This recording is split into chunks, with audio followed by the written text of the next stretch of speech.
selon la thématique nationale, les leviers municipaux qui pouvaient être utilisés pour promouvoir l'agriculture paysanne et garantir l'alimentation aux populations, non seulement l'accès, mais aussi la préservation de notre milieu de vie, que l'agriculture moderne a tendance à quand même fortement dégrader.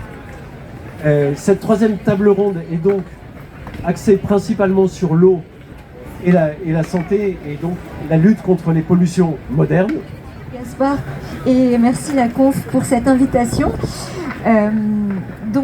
L'eau qu'on boit quand on habite dans une ville comme Paris, l'eau qui est utilisée pour plein de choses partout où on habite en France ou dans le monde, elle est amenée par les précipitations, le grand cycle de l'eau, etc. Je vais vous l'épargner et on va surtout parler de qualité d'eau aujourd'hui en lien avec les enjeux des municipales. Et donc il y a principalement 3 grandes menaces à la qualité de l'eau de nos jours. La première, c'est l'industrie, mais c'est pas forcément ce qui est le plus fréquent en Île-de-France. Un exemple quand même qui est très à l'actualité, c'est celui par exemple des PFAS.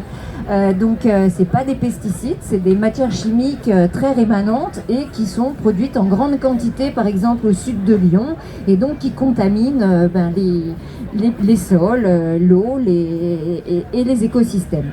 Et dans un bassin versant comme celui de la Seine, et dans une région comme l'Île-de-France, les principales menaces, il y en a 2 sur la qualité. Tout d'abord, tout ce qui relève de l'urbanisation, la forte densité de population, et donc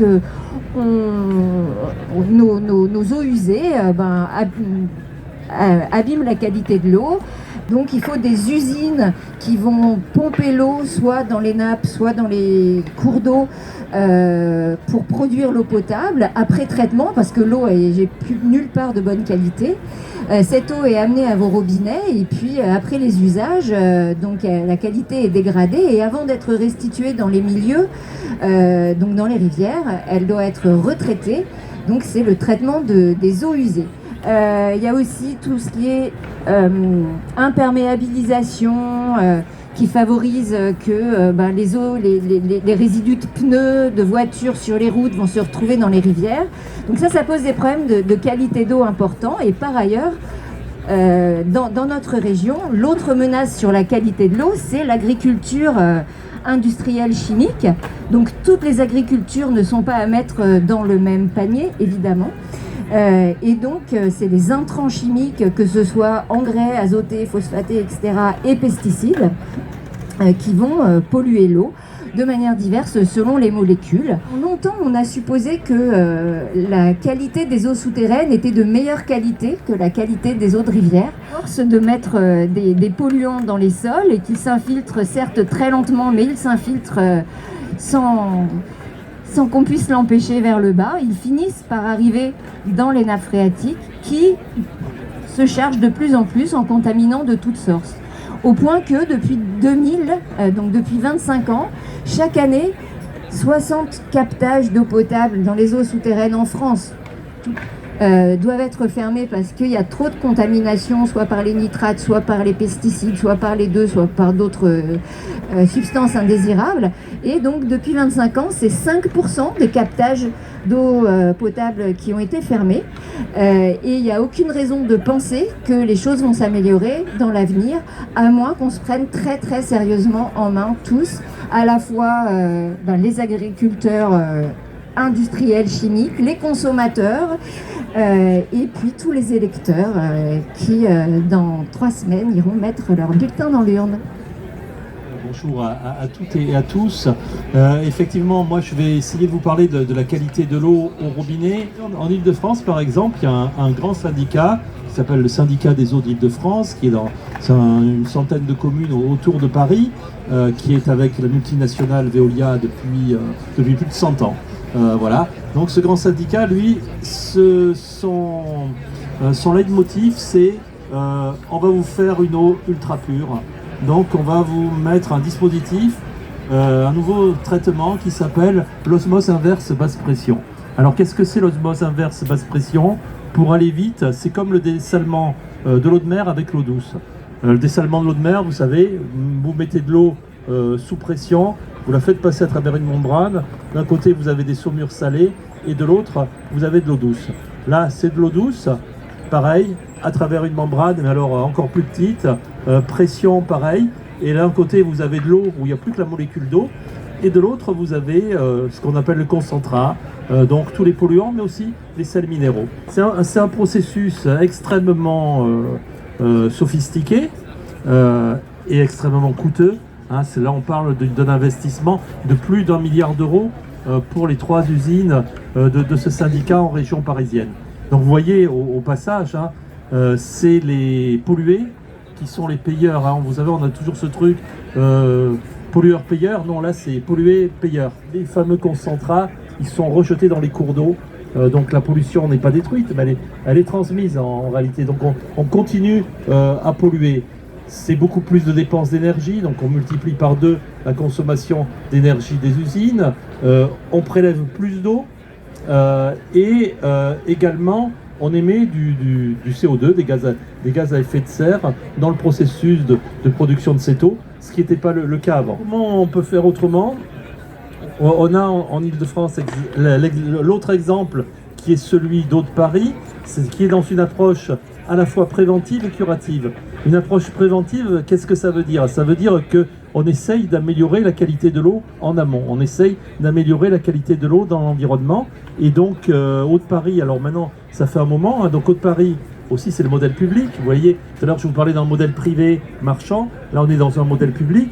Eau de Paris, depuis 2015, ils ont obtenu de l'Union européenne de pouvoir financer avec l'agence de l'eau aussi, avec des fonds d'Eau de Paris directement et des fonds de l'agence de l'eau, la conversion au bio des agriculteurs qui sont autour des aires d'alimentation de captage d'Eau de Paris. On peut faire aussi du curatif, donc Eau de Paris a développé par exemple dans son usine d'Orly, développé un procédé qui s'appelle les charbons actifs à renouvellement continu. C'est-à-dire que ils analysent la Seine en temps réel. Quand ils voient qu'il y a plus de pollution, parce qu'il y a eu un épandage, parce qu'il y a eu des précipitations, etc., eh ben, ils augmentent la vitesse de renouvellement des charbons pour être sûr que les charbons soient toujours opérationnels. Mais c'est une technologie qui est quand même 10 fois moins coûteuse que la technologie du CEDIF. Donc il faut un peu de technologie, on ne dit pas qu'il n'en faut pas, mais il faut faire les deux. Et voilà, c'est un peu la différence justement entre une gestion publique soucieuse de l'intérêt général et puis une gestion privée qui est marchande et qui de toute façon trouvera des solutions, mais des solutions pour gagner toujours plus d'argent, quelles que soient les circonstances et quelle que soit la qualité de l'eau. Du coup, à Terre de Liens, on travaille sur 2 principaux aspects. On essaye de faciliter l'installation de paysans-paysannes et on cherche également à préserver les terres agricoles. Et donc rapidement, on s'est interrogé sur les responsabilités des communes et des collectivités locales sur ces terres agricoles. Et on a réussi à faire le lien évident avec l'eau. Comme tu le disais, Anne, la commune a la compétence alimentation en eau potable. Elle est donc chargée d'alimenter ses citoyens, ses habitants en une eau potable de qualité.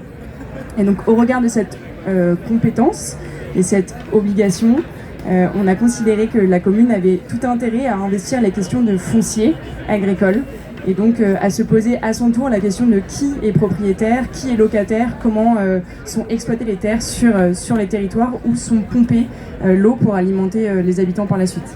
Nous, on incite beaucoup les communes à investir les questions de veille foncière, c'est-à-dire avoir une attention particulière sur les mouvements fonciers sur leur territoire. Quand on parle de mouvement foncier, on parle des terres agricoles qui vont être vendues, louées potentiellement prochainement sur le territoire. Et là, très bientôt, il va y avoir beaucoup de mouvements fonciers parce que vous n'êtes pas sans savoir que les agriculteurs et les chefs d'exploitation vieillissent. Aujourd'hui, on estime à environ 52 ans l'âge moyen d'un agriculteur francilien, un chef d'exploitation. C'est-à-dire qu'ils vont partir prochainement à la retraite dans les années qui arrivent et ce qui implique du coup beaucoup de mouvements fonciers. Et donc nous, on considère que la commune et les élus sont tout à fait légitimes pour aller rencontrer les agriculteurs, les interroger sur le devenir de leur exploitation et sur les potentielles reprises. Donc l'idée, c'est vraiment d'identifier la transmission comme un levier et une opportunité pour inscrire des pratiques agricoles qui seront en adéquation avec la préservation de la ressource en eau. Un autre outil qui existe aujourd'hui, qui existe depuis 2022 maintenant, puisqu'il a été, il est passé dans le code de l'urbanisme, c'est ce qu'on appelle le droit de préemption associé à l'eau. Donc c'est un peu un super pouvoir pour les collectivités locales, pour les communes, en tout cas la collectivité qui a la compétence alimentation en eau potable, parce que du coup ça va lui permettre de préempter, c'est-à-dire d'avoir la priorité sur l'acquisition de terres agricoles qui seraient à vendre. Et le dernier point dont je voulais vous parler, et là c'est un petit peu de l'autopromo, c'est le soutien à l'acquisition de terres de liens. Les communes peuvent nous aider, les collectivités locales peuvent nous aider à acheter des terres, puisque c'est un des leviers de terres de liens. On peut aujourd'hui faire de l'acquisition de terres agricoles grâce à de l'épargne citoyenne. Et donc quand on achète des terres, nous à Terre de Liens, on s'engage à ne jamais les revendre par la suite et on les met par la suite en bail rural à clause environnementale à des fermiers-fermières qui eux vont s'engager à pratiquer uniquement de l'agriculture biologique sur ces terres. Donc c'est ce qu'on appelle un bail rural environnemental que nous on peut mettre en place avec le soutien des collectivités, mais que les collectivités quand elles sont propriétaires peuvent aussi mettre en place. Voilà, je m'arrête là. Bravo Valentine. Merci beaucoup. C'est une excellente transition.